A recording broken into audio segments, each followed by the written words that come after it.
Hey y'all, let's make dinner. Last night I made a Mississippi pot roast and some rice, and then we had some cabbage from the night before.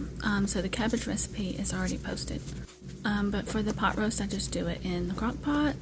I usually do baby potatoes and baby carrots, but I had vegetables at home that I knew were gonna go bad, so I didn't get those. So I just did 3 potatoes, a whole onion, and then you just put as many vegetables as you want in here.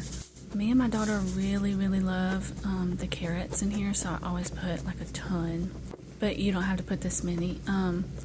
So I just peeled those and chopped them up as big as I wanted them and threw those in there too. I've seen some people add celery too, but every time I add celery it just turns to mush, so I don't even put it in there.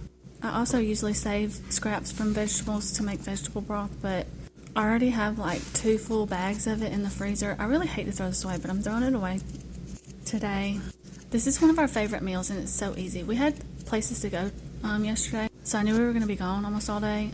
So I love this because I can just throw it in the crock pot and come home to a cooked meal. And it's something everybody eats, so it's a win-win.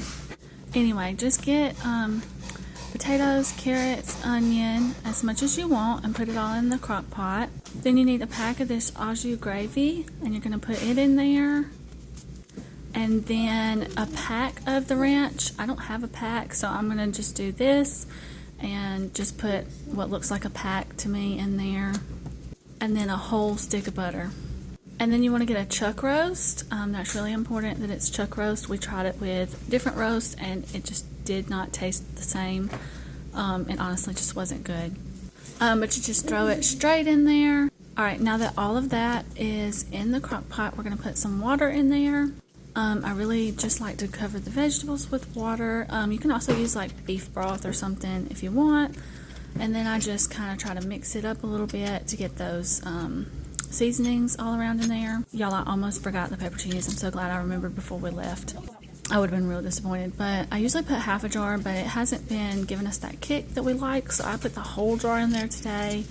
And then I just put some salt and pepper in there, and then kind of gave it another little mix, and then put the lid on, and I set it to high for 6 hours and just let it cook, and that's it.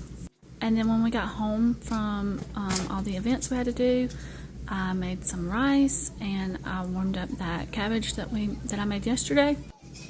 And here's my plate. But this is one of our family favorites and it turned out so yummy last night. And y'all let me know if you try it.